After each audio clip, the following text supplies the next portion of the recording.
퀴즈 세울. 야, 너 한 1000번 봤다. 그리고 3년이 흘렀어요.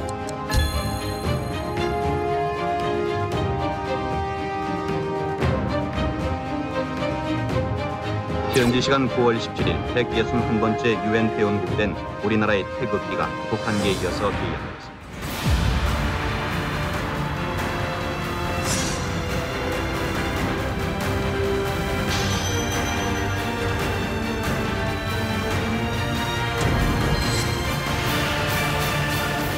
(1988년) 전 국민을 환희로 물들였던 올림픽 기억하시죠? 네, 지금 올림픽에 온갖 정신을 다 쏟아서 정정회장을 밀어붙이고 있는데 이걸 또 방해하는 사람이 또 나타났다고요?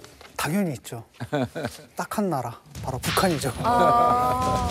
왜냐하면은 우리나라 헌법에 따르면은 북한까지 우리 영토고 사실 저거 비합법인 거잖아요. 저쪽 불법 정부가. 정보지. 반면에 이제 거꾸로 북한의 노동당 규약에 따르면은 자기들이 정통이고 그러니까 결국 코리아라는 걸 누가 차지하느냐를 가지고 하는데 만약에 올림픽을 개최하게 되면 전 세계 모든 나라 사람들이 다 남한에 오게 되면 여기야말로 코리아가 아니라 한 방이지. 북한으로서는 도저히 참을 수가 없는 거죠. 그렇죠. 여기에 그 방해 공작에 직접 참여했던 휴민트 한 분이 계십니다.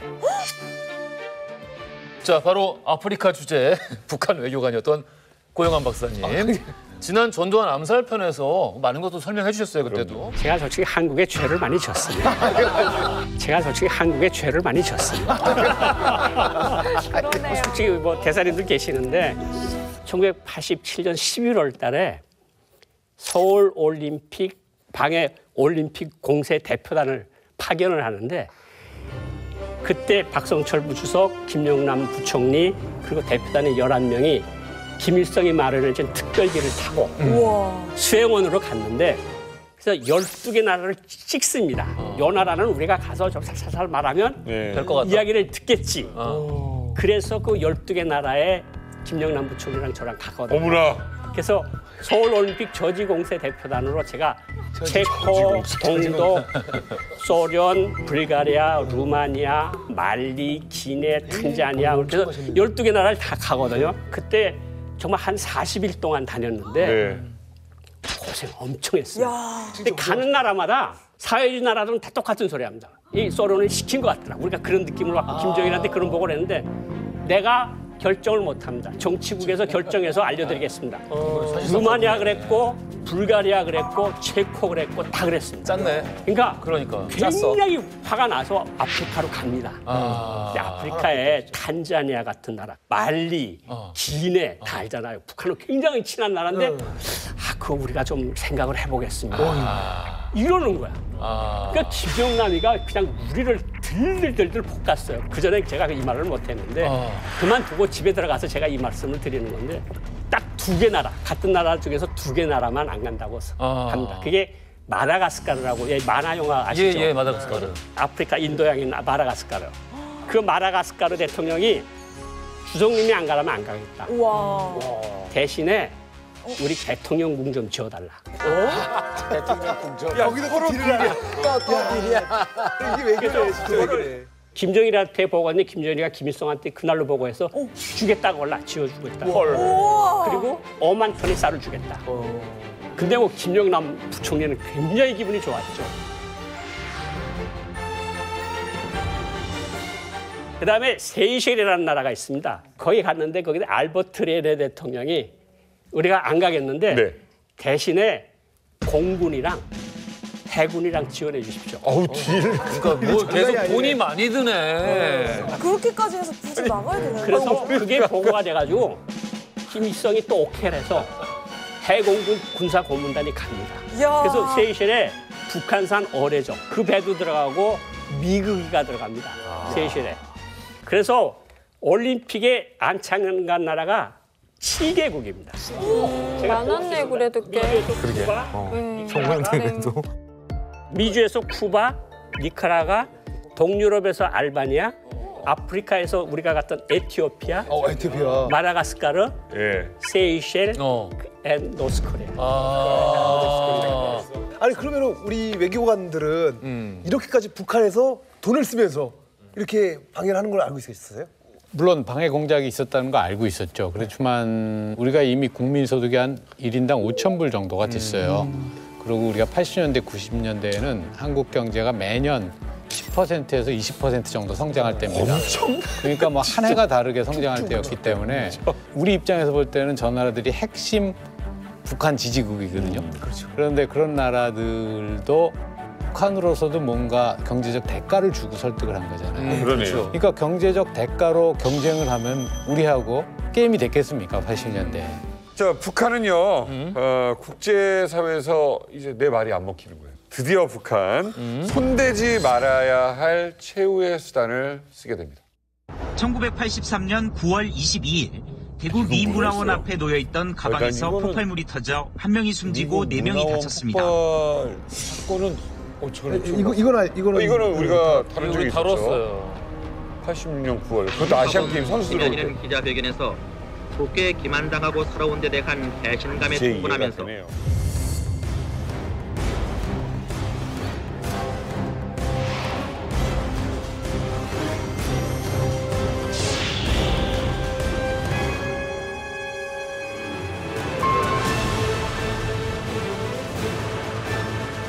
우와.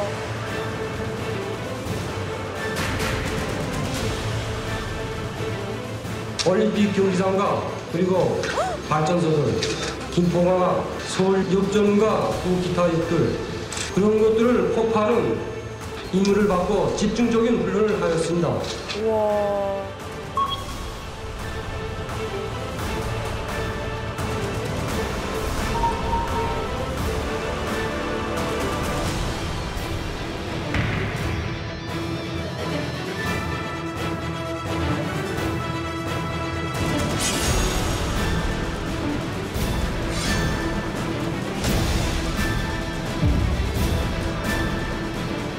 북한은 테러를 선택합니다. 네, 추잡스럽네요. 예, 북한이 사실 마지막으로 마지막 수단으로 선택한 테러 사실 외교적으로 좀 먹혔습니까 이게? 우리나라가 딜레마가 있었잖아요. 이렇게 거부했다가 북한이 어떤 테러를 하면 정말 참가를 안 할 테니까 북한 입장에서도 공동 개최가 유일한 희망으로 남았고 또 우리 입장에서는 북한을 달래야 되니까 관리해야 되지 않습니까? 그래서 당시에 박세직 우리 조직위원장과 사마란치 당시 IOC 위원장이 이야기한 건 뭐냐면 협상을 최대한 끌자.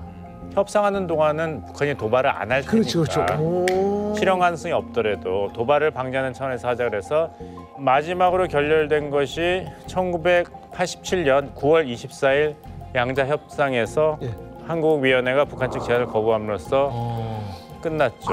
우와. 근데 그 협상이 결렬되고 2주 후 10월 7일에 김정일이 직접 서울 올림픽 방해 공작을 지시합니다.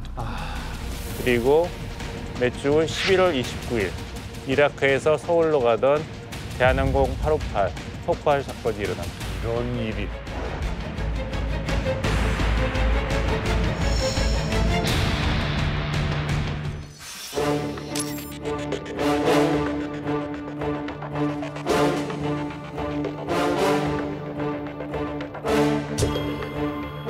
야, 전설의 인물들이 있네요. 여기 자리에 기자님도 그렇고. 노태우 대통령은 유엔 가입 문제와 관련해 북한이 응할 때까지 기다릴 수는 없다고 말하고 올해 단독 가입을 신청할 뜻을 분명히 했습니다. 불을 먼저 던지는. 북한이 만약 가입하지 않는다 하게 되면 우리라도 먼저 가입을 해서 그렇다고 해서 북한의 가입을 우리가 방해하는 것이 아니라 또 문을 열고 북한의 축차적인 가입을 환영을 하고 지원을 하게 될 것입니다. 자, 여러분 여기 제 앞에 유엔기가 있는데요. 161번째로 가입을 했고요. 자, 이제 91년도 방금 본 영상처럼 91년도에 가입을 했습니다. 유엔 들어가는 거 예. 북한이 결사반대했거든요. 남한이 지금 이제 이렇게 하는 거. 남한 들어가는 거. 그러니까 통일된 다음에 단일 국가로 들어가야지. 왜 자꾸 분단을 영구화시키려고 두 개 국가로 들어가려고 그러냐. 그러니까 한국이 못 들어가게 했고 소련을 자꾸 부추겼고 중국을 부추겼단 말이죠. 또 올림픽처럼? 네. 그리고 90년도에 동독이 통일돼요. 그리고 고르바초프하고 노태우 대통령이 만나요. 그리고 소련하고 수결해요. 이런 과정들이 쭉 진행될 때 북한은 말 그대로 패닉을 겪는 그러니까 북한 외교부는 88, 89, 90, 91년까지 거의 불을 끄질 않습니다. 그러니까 우리가 망한다는 생각을 그때 처음 했거든요. 외교관들이. 큰일 났다. 그 엘리트들이 모여. 이게 이제 우리가 우리 식대로 통일이 안 되겠네. 저 사람들이 통일을 할 수가 있잖아. 그리고 우리 가장 든든한 우방이던 소련이 수교하고 중국은 무역대표부를 만들고 금방이네. 그러니까 김일성도 이거 계속 막다가는 한국만 들어갈 것 같거든요. 유엔에. 그러니까 그냥 거기다 또 숟가락 또 얹은 거죠. 그래. 그럼 그냥 너네 들어갈 바에 우리가 마음 좋게 그냥 같이 들어가자. 와, 나 지금 완전 서 작가 나 지금 완전 새롭게 태어나는 기분이야. 자, 정리를 해볼게요. 네. 그러니까 이제 80년대 중후반부터 90년대 초반까지 개혁과 개방이라는 이름에 쓰나미가 밀려옵니다. 그렇지. 쓰나미가 밀려오는데 한국은 그걸 타고 이제 파도 타기를 하는 거예요. 근데 북한은 안 넘어지려고 막 야! 파도 야! 그렇지. 우린 타고 있는데 이걸 이렇게 막아보려고 하다가 썬킹 같았어. 넘어져 버렸어. 그렇죠. 그런 상황이에요. 제가 그 비하를 이제 말씀드리죠. 자, 이젠 유엔에 가입하는 건 명백해졌습니다. 그러면 이제 이 문제를 어떻게 할 것이냐라고 이제 마지막 점검 회의가 북한 외무성 안에서 이제 벌어집니다. 그런데 이제 그때 아주 한 사람이 당돌한 질의를 딱 합니다.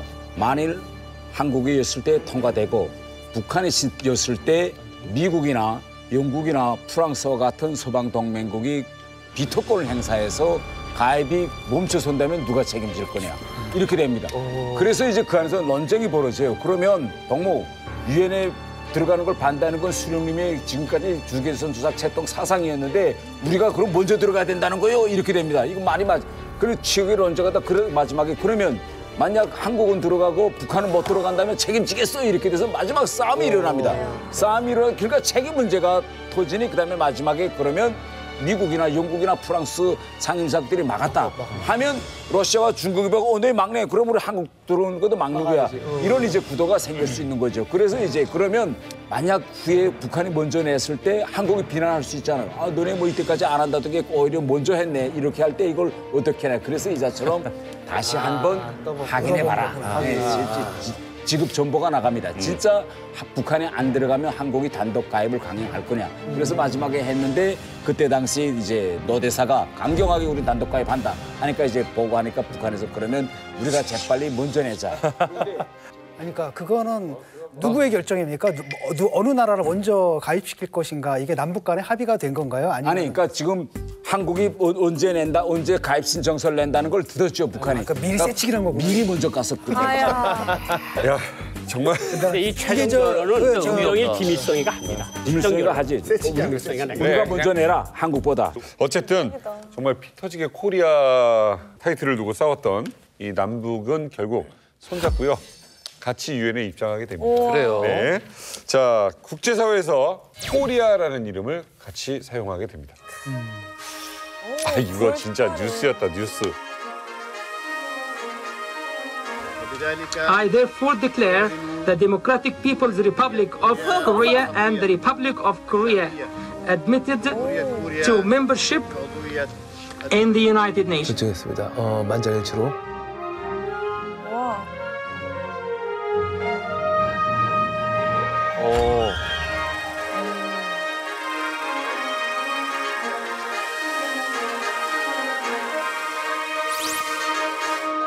우리 이제 BTS가 여기서 노래하는 나라인데 이제. 맞아.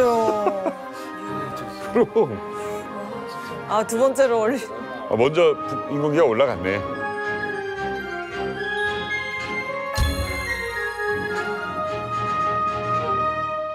바로 옆에다가 하는구나. 예, 순서대로.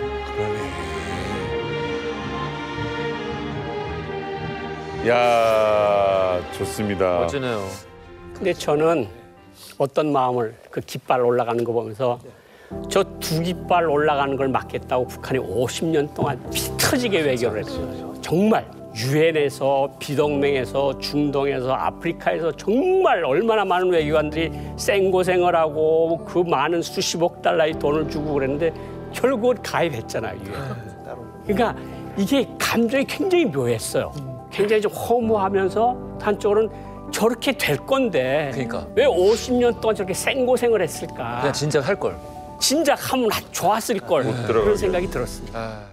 우리나라 팀은 흰색 경기복을 입고 화면에서 오른쪽 자리, 중국 팀은 붉은색 경기복을 입고 화면에서 왼쪽 자리를 차지했습니다. 어머! 전세현 선수. 북한 여자 축구가 세지. 어머! 아, 저기 지금 푸지 좋아요. 몸싸움 봐. 거칠어. 진짜 거칠다.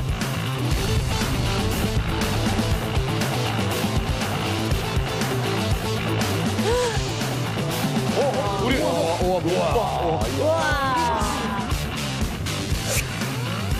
빨리 들어가. 중앙체육관입니다. 여자 축구 정말 뭐 이 세상 훈련이 아니다라는 이야기까지도 하는데 어떤 이 강한 훈련들이 있었는지 저희가 북한의 황당한 축구 훈련법에 대해서 하나씩 열어보도록 하겠습니다. 북한의 황당한 축구 훈련법. 두 번째, 심판 몰래 상대 선수의 정강이를 걷어차라. 몰래 반칙하라는 얘기 아니야, 저거. 이게 진짜 훈련에 있어요? 이게요, 위에서부터 내려오는 그 운동의 그냥 규례처럼요. 저도 모르게요. 수도 없이 얻어 맞았고요. 저도 많이 파였고, 또 저도 수도 없이 찼고요. 어릴 때 그런 합동훈련이나 뭐 이렇게 친선 경기 막 이런 걸 많이 하거든요. 그럼 상대편에 누가 세다 이런 걸 다 이미 알고 있어요, 정보가. 그러면 저번에 내가 당했으면 이번에 너 한번 죽어봐 이런 걸 속으로. 우리 대표팀도 북한에 올라가서 축구를 했잖아요. 월드컵에서 때. 엄청 맞았겠다. 엄청 많이 맞았다고 하더라고요, 그냥. 네.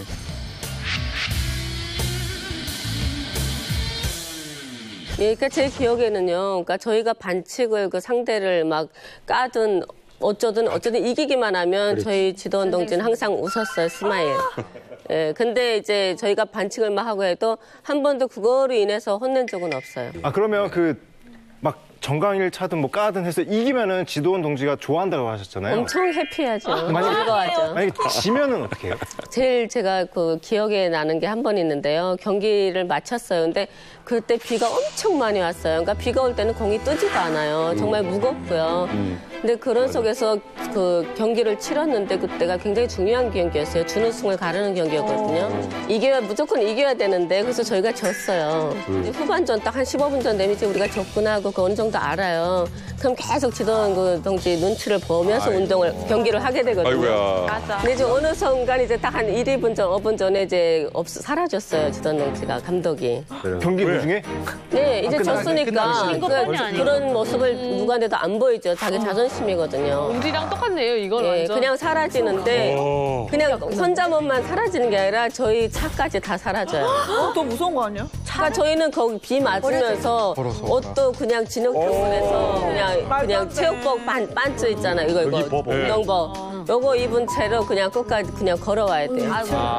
그것도 뒤에 다 이게 공 있잖아요. 이만큼 그거 다 메고 그냥. 신인 씨가 봤을 때 축구 선수들을 본 적 있어요? 당연히 많이 봤죠. 훈련하는 거 보면 어떤 생각 들어요? 기가 장난 아니에요, 축구 선수들은. 맞아요. 그래서 저 고등학교 다닐 때 체육반이다 보니까 축구 선수도 있었거든요. 근데 막 진짜 좀 예쁜 애들 보면 이렇게 걸쳐가지고도 멋되게 놀려고 그러고. 근데 대신 우리나 팀플 이런 게 대단하더라고요. 그래서 한 명이 누구랑 싸우면 다 같이 몰아와서 싸워주고. 여자 축구가. 네, 여자 축구 선수들. 무서워서 저는 곁에 잘 안 갔어요. 축구 같은 경우는 항상 땡볕에 항상 밖에서 하는 운동이잖아요. 그리고 일단은 머리도 저희는 바리캉으로 다 이렇게 뒤에 밀었어요. 그러니까 여기 다 넘기고요. 그러면 완전 남자란 말이에요. 근데 피겨라고 하거든요. 그렇지. 그러나 뭐 예술체조 막 이런 수중발레 이런 사람들은 또 예술에 가까운 종목이다 보니까 머리가 또 길어요. 그 머리 길었다는 자체가 특혜예요. 거기 북한에서는. 그러니까 저희는 머리 완전 바리깡으로 밀고 이러고 남자 같은데 그러니까 이쁜 여자애들 미운 거예요. 저희는. 그리고 또 막 그 머리 꽁지도 뛰는데 지금 생각하면 자동으로 흔들렸을 텐데 막 이런 흔드는 게 막 저는 저희 앞에서 이렇게 너무 막 밉상이거든요. 그러니까 짜증이 나는 거예요. 그러니까 저희 팀에 한 명이 그 지나가는 애를 그냥 명중해서 일부러 맞췄어요. 그래서 이제 그 친구랑 이제 그 선수랑 이제 싸움이 붙었는데 그쪽은 개인 종목이니까 싸움이 붙이고 해도 친구도 없어요. 개인 종목이니까. 그러니까 저희는 한 명이 딱 그러면 입나 이 어디다 대고 막 우리 축구를 건드렸어. 막 이런 게 있어요. 그래서 우리 애들이 백반차기 하더니 다 몰려가서 그냥 뭐 아주 난리 났죠. 다 깔아뭉개고 그냥 아예 밑에 깔려가지고 다들. 맞아요. 그래서 이제 나중에 거기 감독하고 저희 감독 이제 싸움이 붙었어요. 감독끼리 말리는 게 아니라 대박이다. 아예 싸움이 붙었는데 이제 저희는 이제 혼날 줄 알고 그 지도원 동지 그 앞에 감독 그 앞에 가서 복도에 쭉 다 서 있는데 보통 오면은 혼내면 장난 아니거든요. 근데 그 우리 감독이 그날은 기분이 굉장히 좋으셔가지고요. 왜? 그냥 한마디도 안 하고요. 그러니까 그게 나중에 그러니까 따로 불러서 이제 얘기하는데 너네 너무 잘했다. 마음에 들어. 단합 종목이다. 근데 너네가 오늘 너무 훌륭한 걸 했다. 너네는 앞으로도 이렇게 해야 돼. 저희는 그렇게 교육을 받았어요. 현송 씨가 슈퍼우먼이라는 세 번째 증거는 추방이 됐지만 편지 한 장으로 다시 축구 선수로 돌아갔다인데요. 북한의 체육부 장관급인 사람한테 편지를 써서 다시 평양으로 돌아왔다고 합니다. 이게 되게 흔치 않은 일 같은데 어쩌다가 추방이 되신 건가요? 그러니까 저희 아빠도 중앙당에 계셨고요. 네, 엄마도 그러니까 평양에 일단 살아서 그렇게 자리매김할 정도면 일단 기본이 다 태생이나 출신이 돼 있어야 돼요. 근데 엄마도 그런 그 당 충성 외화벌이 쪽에 이런 그런 쪽에 사업을 하셨거든요. 창고장이 여기 있잖아요. 아까 창고장 딱 보는데 저희 엄마가 생각나더라고요. 이 창고장은 일단은 이렇게 후방을 이게 돈을 쥐고 있는 거예요. 물자를. 이런 사람들은 사고를 많이 쳐요. 위에서 야 이거 해 그러면 해야지 뭐 안 돼요. 이게 없어요. 무조건 충성이니까. 그러니까 창고장이 아니라 창고장이잖아요. 꼬장이네. 아까 창고장 딱 보는데 좀 그 마음이 좀 감회가 좀 그랬어요. 그러니까 저희 엄마도 이런 물자나 이런 그 돈을 쥐고 있던 사람이거든요. 북한에서는 배급제예요. 그렇죠. 그러니까 월급을 주고 사람을 사서도 안 되고 그거 다 걸리거든요. 근데 저희 어머니는 사업을 할 때 이제 평양에 부양인 사람들이 많거든요. 거기에 이렇게 도외화를 주고 이렇게 사람을 부렸다는 거로 재판을 받았는데 이제 제명이 자본주의사의 노력 착취였어요. 아니 자력갱생하라고 그렇게 외치고 자기들한테 돈 바치라고 하면서 네, 그거는 안 되는 거예요. 그건 자본주의사에서 허용된 그때 당시. 그러니까 자본주의사의 노력 착취로 걸려서 10년형 받고 이제 감옥을 가셨어요. 10년이요? 와. 10년형 받고 이제 저희가 추방을 가게 됐어요. 그냥 그때 되게 어린 마음에 그냥 우리 집은 이제 망했구나. 그냥 나는 이제 끝이구나. 그런 게 와닿았어요. 아니 참 아버지는 돌아가셨어요. 그때 심장마비로. 어머 어떡해. 그러니까 엄마 재판 받을 때쯤 돌아가신 거예요? 네. 그러니까 스트레스가 너무 심하셨나 보네요. 그리고 이제 추방돼서 이제 함흥으로 가게 됐어요. 근데 보통 추방되면 산속이고, 그러니까 시내하고 엄청 떨어져서 막 몇백 리를 걸어야 되고 막 그런 데로 가거든요. 그래도 이제 아빠 가족이 다 아직까지 중앙당에 계시고 하니까 좀 힘을 써가지고 시내권으로 이제 또 먼 친척이 있는 쪽으로 갔어요. 하모니카 집인데 집을 받은 게 아니고 이제 남의 그 먼 친척 집에 얹혀 사는 거지. 여만한데요. 그냥 그 부엌이랑 뭐 분리가 안 돼 있어요. 그냥 방이랑 부엌이랑 그냥 밖에서 문 딱 열면은 그냥 집 안에 누워 있는 거가 다 보이는 그런 조그만 집이에요. 그러니까 보통 이제 문짝이 있고 부엌이 있고 방이 있어요, 이렇게. 그러니까 문 열면 이제 부엌이 있고 방이 보이는 거죠. 그래서 옆집에 바퀴벌레가 생기면 우리 집에 바퀴벌레가 옮겨와요. 쥐도요. 쥐도 이제 지붕이 천정이 다 통일돼 있거든요, 안에. 그래서 저쪽 그 집에서 여기로 막 마라톤 해요. 어머, 어떡해. 눈치 좀 많이 받겠는데 주변. 일단 평양에서 추방됐다는 건 집안이 망해서 간 거잖아요. 또 교화소 감옥에 갔다 누가 하면은 예 그런 그 보이지 않는 시선에 너무 힘들었어요. 어린 마음에. 그 맨날 그냥 그 밑에 내려가갖고 풍구 돌리면서 나무 살리고 밥하고 그냥 그 집에 모든 그냥 그 허들의 설거지부터 식모 살듯이. 식모 살듯이. 식모살이 했죠. 몇 살이에요 그때? 그때가 15살, 16살이에요. 얼마나 상처받았어요? 근데 그런 거 환경이나 이런 건 다 괜찮았어요, 사실. 이렇게 정신적으로 힘드니까 그런 건 별게 아니었는데 이제 그 먼 친척 집에서 이렇게 눈치 생활하는 게 6시면 문을 딱 닫아 잠 거예요. 그럼 어디 갔다가도 그냥 무조건 빨리 와야 되고 문을 잠근 날은 밖에서 그냥 지새야 되고. 예. 일부러 들어오지 말라는 거잖아. 근데 그냥 그거 저를 싫어한다는 걸 제가 직감적으로 이미 알았기 때문에 그러니까 그냥 입이 하나 더 늘은 거라고 생각해요. 예, 제가 없다고 해서 저를 찾거나 그런지도 않았고 그냥. 그래서 평양으로 가고 싶어서 무슨 계획 같은 건 없었어요? 그냥 그때 당시 평양에 올라가야 되겠다는 오직 그런 생각을 했었어요. 다시 복귀하고 싶다. 근데 어떻게 가야 될 방법도 모르고 아무것도 몰랐어요. 근데 그냥 무조건 그러니까 당에 그냥 쓴다는 생각으로 제가 아빠는 어디 소속으로 중앙당 어디 소속에 그 다 썼어요. 어디서 근무하시다가 심장마비로 돌아가셨고 어머니는 어디서 이렇게 근무하시다가 이번에 이런 대명 자본주의사의 노력 착취로 10년형을 받고 이제 어디 그 교화소로 갔습니다. 그걸 내력을 다 썼고 이제 마지막에 이제 제가 간절하게 이제 저는 운동을 다시 하고 싶습니다. 이렇게 썼어요. 그렇게 해서 붙였어요. 근데 붙였는데 정말 그리고 그냥 학교 다녔거든요. 그 시골에서.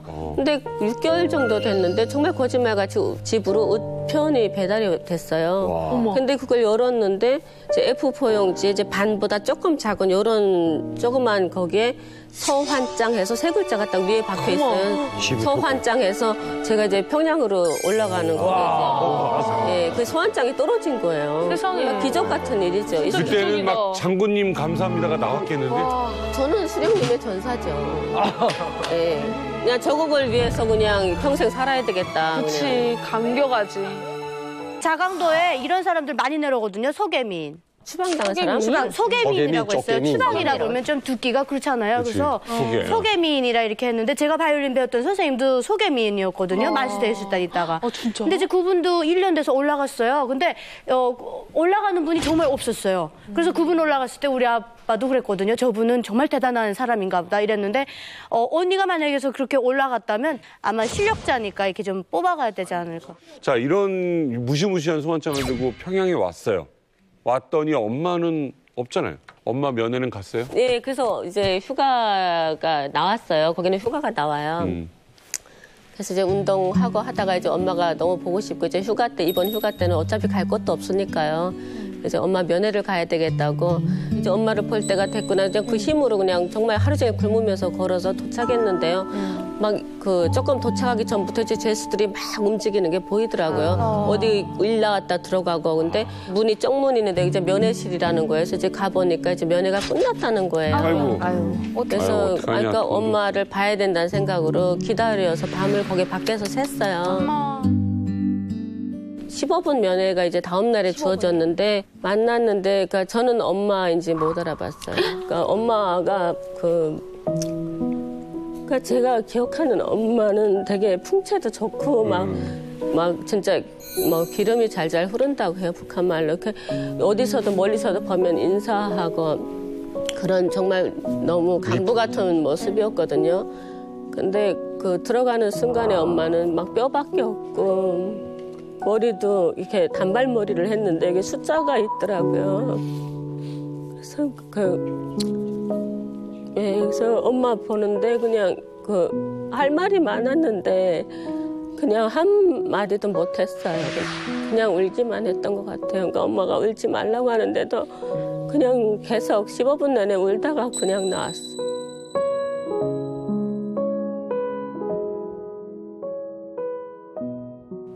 이게 엄마가 감옥에서 나와야 되잖아요. 근데 북한 지금 얘기들 들으면 감옥 가신 분들 어떻게든 막 돈을 써서 뺐다 이런 얘기를 들은 적이 있거든요. 저는 엄마를 빼내려고 이제 돈을 마련해야 되는데 마련할 데가 없어서 그러니까 아빠 친척이랑 다 보호비에 계시게 해서 찾아가면은 잘 안 만나져요. 친척들이 외면을 할 수밖에 없는 또 상황이었지만 그때는 어쩔 수 없어서 탈북을 해야 되겠다. 돈을 빨리 어떻게 만들어가지고 엄마도 그냥 구해내야 되겠다. 그냥 그 생각으로 이제 탈북을 하게 됐어요. 현정 씨는 어찌됐든 대한민국으로 오셨어요. 자, 이제 오셔서는 뭐 열심히 사셨을 거 아니에요? 그냥 앞도 뒤도 안 보고 그냥 잠도 2시간밖에 안 잤어요. 중국에 이제 브로커 통해서 엄마가 이제 돌아가셨다. 네.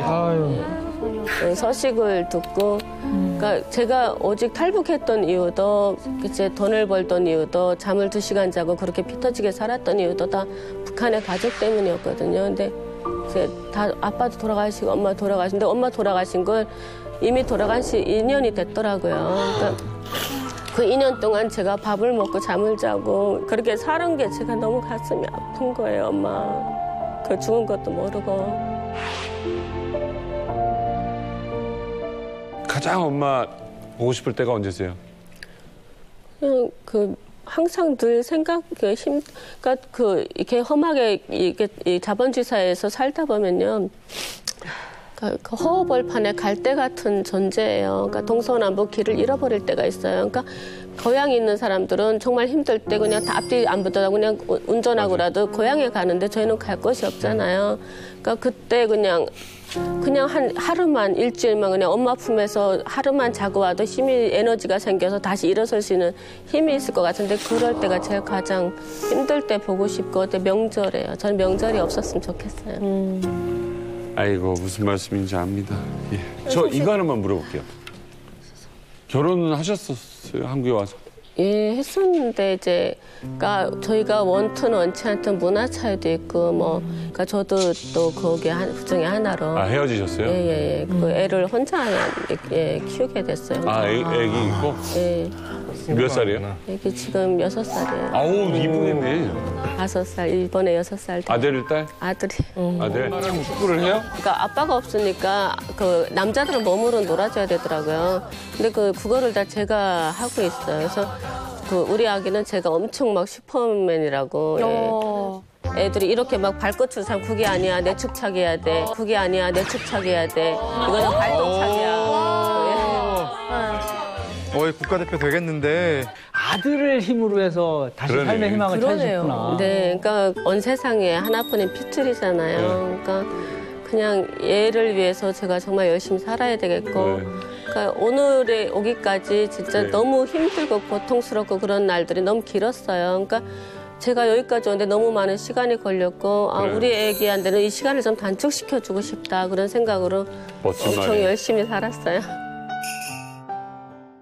특별한 여행지를 찾기 시작합니다. 그런데 그때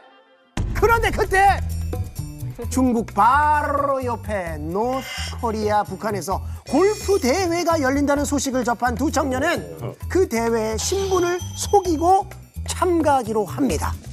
I had an anxious night the night before. Didn't get a great deal of sleep before I woke even up at about 2 a.m. and said, "Are we really doing this?" But 그럼에도 불구하고 북한에 가보고 싶었던 욕망에 사로잡힌 두 청년은 북한 측 대회 조직국에 메일을 하나 띵 보냅니다. 자신들이 호주 출신 골퍼이고 대회에 참가하고 싶다는 내용. initially we just said we were a couple of Australian golfers, and they said you are the Australian team, and we sort of didn't say no. So we thought we better go along with this. 이들의 아주 사소한 거짓말은 큰 나비 효과가 되어서 큰 태풍으로 돌아오게 됩니다. 바로 두 사람을 호주의 국가대표 골프 선수로 오인하고 대회 초청장을 보내준 것이죠. 아니 국가대표는 또 왜 오인을 하니까? 그리고 골퍼라고 하지 않았어요 그냥? 이메일 해석을 잘 못한 거 아니야? 영어를 잘 해석을 안 되는 거예요. 골프라고 했는데 어떻게? 아마 그런 거 아닐까? 가끔 가다가 이제 그런 사람들이 있습니다. 베를린에서 공부하고 와가지고 베를린 국립음대 출신이라 그러거든요. 그 말 듣면 막 웃는 게 독일은 모든 대학이 국립대학이구나. 그래요? 모든 대학이 국립. 한국에서는 국립고를 그런 것처럼 느껴지잖아. 아마도 이제 호주 출신이다라고 하니까 북한에 사실 그렇잖아. 선수는 다 국가대표잖아. 그렇죠. 그러니까 거기서는 그냥 국가대표라고 그냥 착각을 해버린 것 같아요. 그런데 아마추어 대회인데 호주 출신. 그러니까 뭐 했냐면 이 기회에 이제 홍보가 될 거라고 생각했던 것 같아요. 그래서 찬밥이 면제하고 불러드린 겁니다. 하지만 에반과 모건은 장난기 가득한 20대 청년. 그렇죠. 자신들은 이 국가대표라고 아니라고 밝히는 대신에 호주 국가대표 골퍼로 변신하기로 결정을 합니다. 하지만 이제 과연 가짜 국가대표라는 걸 들키지 않고 어떻게 북한으로 들어갈 수가 있었을까요? 자격증을 위조했나? 아닙니다. 대회 수상 경력. 수상 메달 같은 걸 하나 메고 들어가나요? 성주 씨가 좀 오늘 그 입은 옷과 좀 약간 살짝 관련이 있습니다, 지금. 녹색 어머니? 이 폴로 선수 2명이 호주 국가대표 골퍼로 변신하기 위해 첫 번째로 선택한 방법은 바로 유니폼이었습니다. 그러니까 야, 이 두 사람은요, 베이징에 있는 양복 가게들을 수소문하기 시작합니다. 셰셰, 니치 팔로마, 셰셰. 밥 먹었냐? 양복 가게들을 뒤지기 시작하면서 호주 국가대표 상징인 초록색 자켓 위에 호주 문양까지 새겨서 간의 수공업 호주 국가대표 유니폼을 탄생시켰습니다. 메이드 인 차이나 바로 저 양복. 대박이다 이제. 폴로 앤 골프. 그러니까 친구들이 밑에다 저 문장을 써놓은 것도 보니까 말하자면 나중에 잡혀도 우리는 폴로 선수다. 우리 폴로로 간 거다 우리는. 그러니까. 빠져나갈 구멍을 다 만들어 놓고. 그러니까요. 아니 저거 북한 당국이 정말 골프의 골자도 모른다는 걸 증명을 한 거예요. 지금 저 그린 자켓 있지 않습니까? 저게 이제 뭘 지금 따라한 거냐면 마스터스 골프 대회 우승자가 있는 타이거 우즈가 입었던 우승자에게 준. 저 아무나 못 입어요 저거요. 마스터스 골프 대회가 이제 매년 열리는데 주최 측에서 1년에 딱 100명만 초대를 해요. 아무나 못 들어가. 빌 클린턴 전 대통령도 가입하고 싶었지만 계속 못 들어갔어. 떨어져가지고. 그래서 저 그린 자켓 같은 경우에도 그 해 해당 연도의 우승자가 이거 입어요. 그래 내년에 또 내년 우승자가 나오겠죠. 이거는 그 클럽에 기증을 합니다. 영구 박제가 돼요. 그 말은 무슨 말이냐면 지금 저 그린 자켓을 입고 있다는 것은 이번 연도 우승자라는 얘기거든요. 그걸 왜 북한 당국이 몰라요? 내가 북한이 참 한심하게 느껴지는 게 뭐냐면 인터넷 검색하면 나와요. 누가 우승자고 그린 자켓인지. 그리고 골프는 절대로 실력을 속일 수가 없는 스포츠예요. Well, I got the largest ever created green jacket in Beijing. We had to pay a surcharge because there was the extra material. And I don't know how convincing these are. My stitching hasn't worked. I don't know how convincing these are. My stitching hasn't worked. 전 세계 뉴스에 뜬 김정일의 골프 실력이 대박이었어요. 맞아요. 김정일 골프 실력. 하루에 이글 뭐 10개, 머리널 20개 그래가지고. 세계 1인데? 예. 전체 18호를 38타인가 친 기록이 있어요. 71타만 해도 어마어마한 건데 뭐 아무튼 철저하게 지금 사기칠 준비를 했어요. 그렇습니다. 그렇게 북한을 속이기 위해 준비를 끝낸 두 사람. 간의 수공업 국가대표 재킷을 입고 평양에 도착. 혹시나 들킬까 두려운 마음으로 입국 심사장으로 향하는데 그들을 본 북한 입국 심사자들의 반응은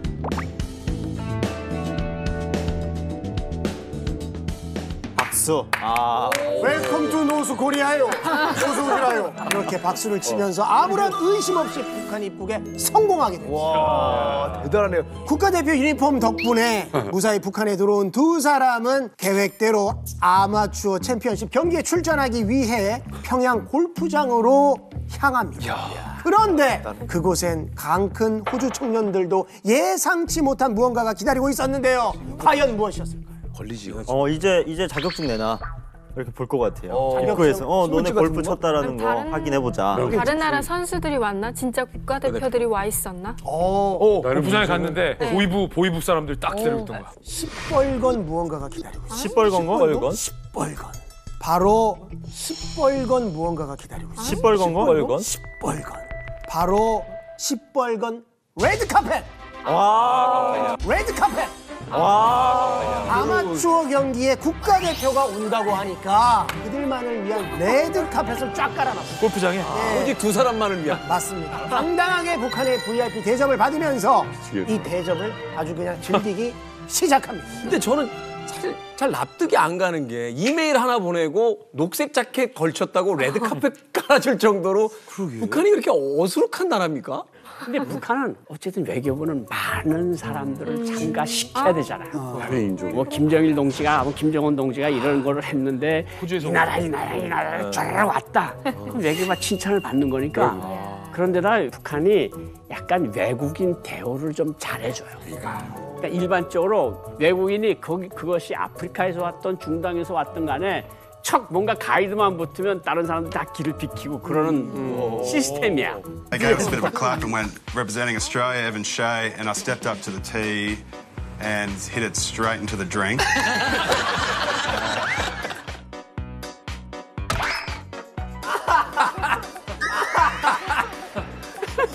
시에서 음료수를 마셨다고요? He lasered 3 balls into the drink off the bat. How much golf do you guys actually play at home? Are you any good at all? I think I'd probably played 18 holes total. So not a great deal. We normally get to sort of 3 or 4 holes in and end up at the pub soon.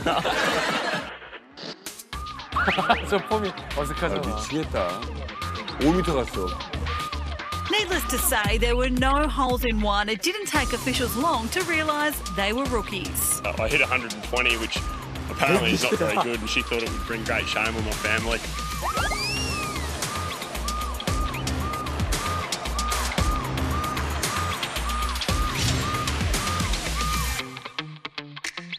와, 첫 티샷에 음료수를 마치고 그리고 또 어떻게 보면 또 KD한테 면박까지 당했다잖아요.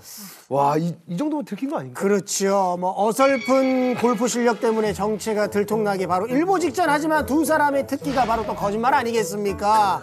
대놓고 북한을 속일 만큼 간 큰 두 사람은 이렇게 얘기하죠.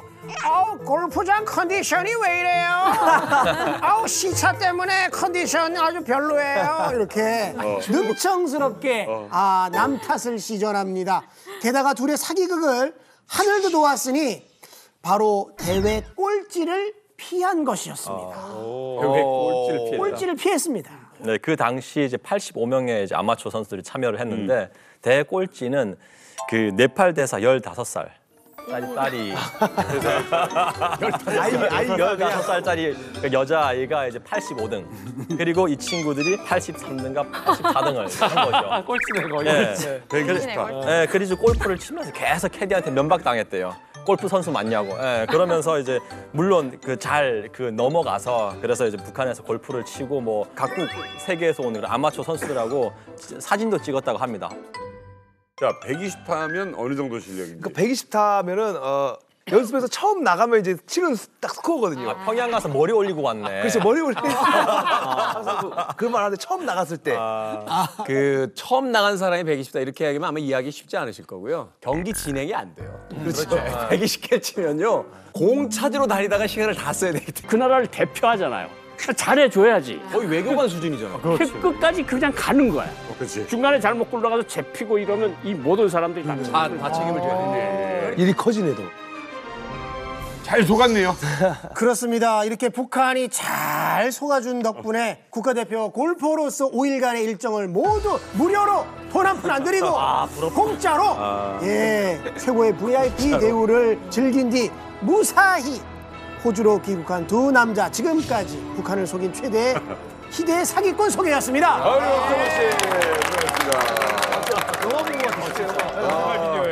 어쨌든 간에 이 사기 행각 어떻게 해서 드러나게 된 거예요?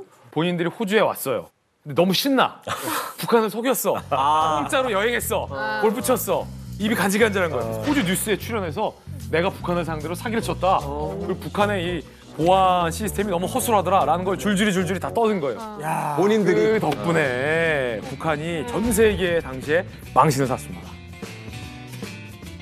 And thankfully, Morgan and Evan are now home safely. They're with us now. Lads, first of all, I'm going to... Well, we were greeted as heroes with our Australian capital. They put us up in a pretty flash hotel right in the centre of town that was surrounded by a lake, so you couldn't get away. And it It was a 30-story hotel, and it was coincidentally every single person was on level 26. And they had one bar downstairs that they reckon was pretty popular with locals, but we didn't meet any of them. 이만갑에서 또 올림픽 특집을 맞이해서 또 네. 반가운 분을 또 모셨습니다. 네. 오늘 특별히 네. 운동 하나로 북한 땅을 주름잡았던 스포츠 선수 3인방을 소개하겠습니다. 첫 번째로요. 네. 북한에서 8년간 태권도 선수였습니다. 북한 양강도 대표로 전국을 주름잡았던 오. 최다빈 씨 소개합니다.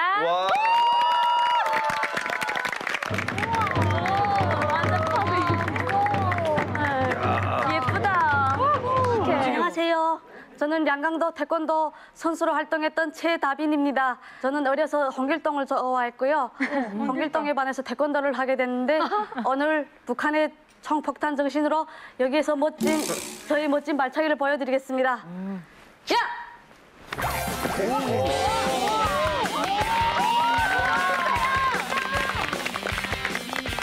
네, 다빈 씨. 반갑습니다. 반갑습니다. 예. 근데 그 도복은 좀 여기 마크가 태극 마크가 없는 것 같은데 북한 도복인가요? 네, 북한 도복입니다. 제가 호주에 가서 애들을 태권도 가르쳤거든요. 거기 관장님이 태권도 도복을 선물로 주셨어요. 이 태권도 도복은 한국 태권도 도복과 북한 태권도 도복이 달라요. 어떻게 달라요? 한국 태권도 도복은 여기 지퍼가 없어요.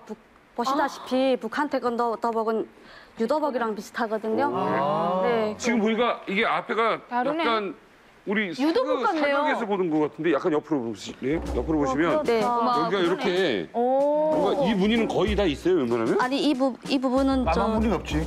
까만 무늬 단수가 있는 사람들부터 시작. 위에 사진이 단수가 나오는데. 있는 사람부터 시작이 된다는 겁니다. 단수가 있으면 이 도복의 밑에. 예, 그리고 뒤에 사진을 보시면요. 저기 네. V넥이에요, 우리나라는. 태권도 도복이. 위에서 이렇게 쓰면서 입는 건데 북한은 이쪽에 오히려 까만띠가 유도복처럼 들어갔네. 가운식으로 돼 있는 거죠. 네, 한국 태권도복은 여기 에리에 검은 선이 있는데 북한 태권도복은 에리에 검은 선이 없어요. 이게 지퍼잖아요. 네, 잠바처럼. 네. 지퍼를 위아래까지 다 이렇게 이 품새하는 거 보니까 진짜 각도가 다리도 그냥 쭉쭉 뻗고 하는데 가장 기억에 그 남는 대회가 있다면 어떤 대회일까요? 그건 제가 정일봉상 전국 태권도 선수권 대회가 있어요. 정일봉상이 뭐예요? 네, 정일봉상이라는 게요. 김정일이 태어난 곳이 정일봉이라고 해서 백두산에 있는데 그렇게 따는 거예요? 결국 그밖에 없죠, 그게는. 네, 근데 북한의 태권도만은 태권도 전당이라고 해서 네, 노동당에서 직접 관리하는 이 태권도 본부가 평양에 있고요. 그다음에 각도마다 태권도 학교라는 곳이 있어요. 예, 그래서 태권도만은 투기화해가지고 따로 애들한테 가르치고 있는데 이 정일봉상이라는 결국 김정일의 생일에 즈음해서 2월 달에 전국 그 태권도 학교 애들만 다 모여가지고 그다음에 경기를 하는 거죠. 그러니까 유소년 체육선수권이에요. 근데 여기에서 결국은 스카웃을 해가는 거죠. 네. 아니 뭐 아무튼 저렇게 큰 데에 나갈 정도면 실력이 어마어마했을 것 같은데 저희가 특별히 우리 다빈 씨가 북한에서 선수로 활동하던 사진을 다빈 씨에게서 입수했습니다. 네, 함께 보시죠. 오. 다른 선수보다 머리 하나는 더 있는 것 같아요. 그게 언제예요? 몇 선수예요? 저 사진은 정일봉상 태권도 네. 선수권대회에서 단체 맞서기를 해서 저희가 2등을 해서 은메달을 땄던 진짜 야, 단체 맞서기 때. 네. 연습 어느 정도 하셨어요? 아침 10시에 도시락을 싸고 가면 저녁 11시 경에 집에 와요. 오전에는 지도원들이 뭐 일반적인 여기 품새처럼 여기 틀 위주로 운동을 하고요. 오후에는 뭐 발차기라든가 맞서기 훈련을 하고 저녁에는 또 육체 훈련을 하거든요. 근데 기본이 육체 훈련이 힘든 거예요. 육체 훈련이 뭔가요? 체력 훈련. 1대2 그 상대방 선수 2명씩 맞춰서 뭐 어깨에 담이고 앉았다 일어나기 뭐 그런 거랑 뭐 운동장에 거꾸로 여기 물구나무 색이 있잖아요. 그것처럼 거꾸로 서서 상대방이 발을 드는 거예요. 근데 제일 힘든 건 먼 거리 달리기거든요. 먼 거리 달리기. 근데 저희 집에서 그 보천군 읍까지 한 50어리 정도 돼요. 그러면 한 20km 정도? 그렇게 했었어요. 자, 이 사진 중에 저 파란 모자 남자는 누구예요? 저예요, 저 사진은. 왜 모자를 쓰고 있죠, 저기서는? 죄송합니다. 남자분이 아니네. 아니, 제가 처음으로 맞서기 경기를 했어요. 근데 그때 하몽 선수랑 붙었었거든요. 북한에선 하몽 선수를 하몽 얄개라고 해요. 네. 한 번 붙으면 거머리처럼 붙어서 떨어지지 않는다고. 근데 제가 처음 나가서 그 맞아서 눈이랑 파랗게 돼가지고 그랬던 사진이에요. 근데 저 안에서 좋아했던 이렇게 남자친구 있었어요? 저 한국식으로 표현하면 썸 탔던 네. 남편이 있는데 저게는 사진이 없어요. 남편이 저 때 만났어요, 그러면? 지금 같이 남편은? 같이 운동하고 선후배를 했었거든요. 2002년도부터 했었어요. 18살에? 18살 연애를 했다고? 이 녀석. 그러니까 아까 집에서 이거 하고 연애하고 그럴 때네, 18에? 네, 2002년도부터 2009년도까지 사귀고요. 그리고 2009년도에 결혼식 하고 2010년도에 같이 한국에 왔어요. 탈북한 거예요? 탈북은 이거야. 이렇게 여기 있는 사람들 다 탈북하다가 혹시라도 누구랑 만나면 끌려가고 이러는데 남편도 태권도 선수고. 와, 대박 부럽다. 이건 그냥 가다 부딪히면 달라치기잖아. 안 무서웠겠어요. 그 태권도를 했다고 해서 막 주먹 날리고 이러진 않아요. 또 저희도 인성교육 하거든요. 그래도 네. 나쁜 사람 딱 마주쳤으면. 태권도한테 좀 든든했겠는데? 마음은 든든하죠, 완전히. 도망도 엄청 빨리 갈 거야. 네, 도망은 빨리 갔어요. 근데 날아가겠다, 야. 같이 오긴 왔었는데요. 같은 일행으로는 오진 못했어요. 위험할까 봐 오다가 이렇게 가족이 오면 혹시라도 붙들리면 단체로 붙들리면 다 죽거든요. 한국 뭐 네. 기도라든가 이렇게 하면. 맞아요. 그러다 나니까 저희는 한 명 한 명 왔어요. 와서 태국에서 다 만났어요. 잘 됐다. 근데 아무튼 태권도 선수로 활약했던 우리 최다빈 씨, 오늘 너무너무 반갑습니다. 스포츠 완전 정복 두 번째 주제 공개해 주세요. 금메달로 내 나라 내 조국의 영예를 세계 만방에 떨칠 토지로 마음을 벼리고 우리의 체육인들은 분발하고 또 분발하여 높은 육체 기술 전술적 능력을 소유해 나갔습니다. 김구목 선수의 정신 세계와 도덕 품성, 훈련 기풍을 따라배기 위한 운동이 힘있게 벌어져 그와 같은 훌륭한 선수들이 연이어 배출되기 바란다고 하신 경리하는 원수님의 믿음과 기대에 보답해갈 충정의 마음 그 어디서나 불타올랐습니다. 자기 종목에서 신기록을 세우고 선수권을 획득하기 위한 높은 목표를 내세우고 한 초 한 초를 10시간, 100시간 맞잡이로 훈련을 다구쳐 나가는 우리의 믿어온 체육 선수들. 보기만 해도 힘들어요. 저는 운동선수는 못했을 것 같아요. 똑같은 사람이 계속 뛰고 있는 것 같은 막 그런 느낌. 그 조정희 씨, 축구화 같은 거는 어떻게 넉넉히 있었어요?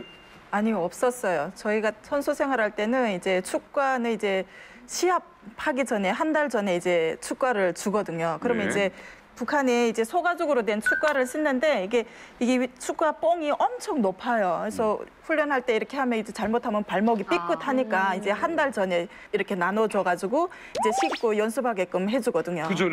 그전에는 이제 운동화나 지하적. 여기 지하적은 이렇게 발목까지 올라오는 운동화 같은 그런 신인데 이게 운동화를 이게 발목까지 끈을 꽉 묶으면 이게 잘 안 돌아가잖아요. 축구는 발목이 유연해야 되는데. 그래서 저희가 이제 가위로 이렇게 파요.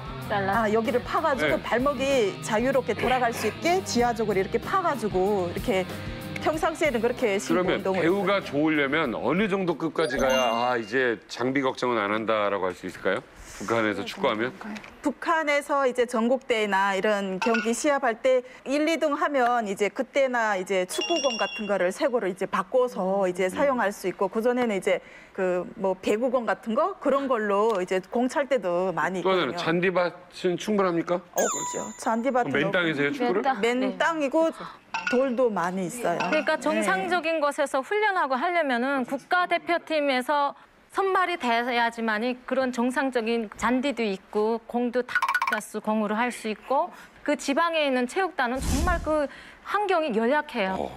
저는 또 개인적으로 최명훈 선수는 권투잖아요. 권투는 단체 또 운동하고 다르잖아요. 어떻게 혼자서 또 특별히 뭐 훈련, 고된 훈련 또 한 거 있나요? 아침에 훈련을 가면 링장 문을 열면 그 피비린내가 엄청 심하거든요. 그러니까 야 이게 내가 뭔 거를 하지? 내가 또 오늘 맞는 거구나. 예. 이게 무슨 짓인가? 처음에 훈련하는 동영상을 봤을 때 야, 정말 저렇게 기계처럼 운동하면 세계에서 1등할 수 있겠다는 생각을 했다가 잘 먹지도 못하고 제대로 자지도 못하고 도구도 없고 그런 상황에서 맨몸으로 하려고 하니까 사실은 성적 내기도 굉장히 힘들잖아요. 정신적으로도 지칠 것 같고 굉장히 운동하기가 힘든 여건인 것 같아. 아까도 또 영상에서 수영 선수들이 그 훈련할 때 총을 들고 네, 한 손에 총을 들고 한 손으로 이렇게 훈련하잖아요. 그거는 무슨 전쟁 훈련이지 그게 무슨 아니 그 한때 동유럽의 사회주의 국가가 있을 때 군대 경기를 했었어요. 그리고 북한은 체육 자체도 노동과 국방을 위하여 있는 거지 체력 증진이나 검진을 위해서 있는 건 아니거든요. 그러니까 체육의 목적이 들려요. 그래서 일단은 체육의 대중화 방침이라고 해서 우리나라 생활체육이라고 그러잖아요. 저기는 대중체육이라고 있긴 있는데 기본 체육 선수들의 목적이 이자처럼 열악한 환경 뭐 여러 가지 다 감안을 해서 이걸 이겨내기 위해서 북한은 모든 체육 선수들도 정치 조직적으로 묶어놓은 거예요. 그래서 그 모든 걸 다 조직 사상적으로 이겨내게끔 만들어놓은 거죠.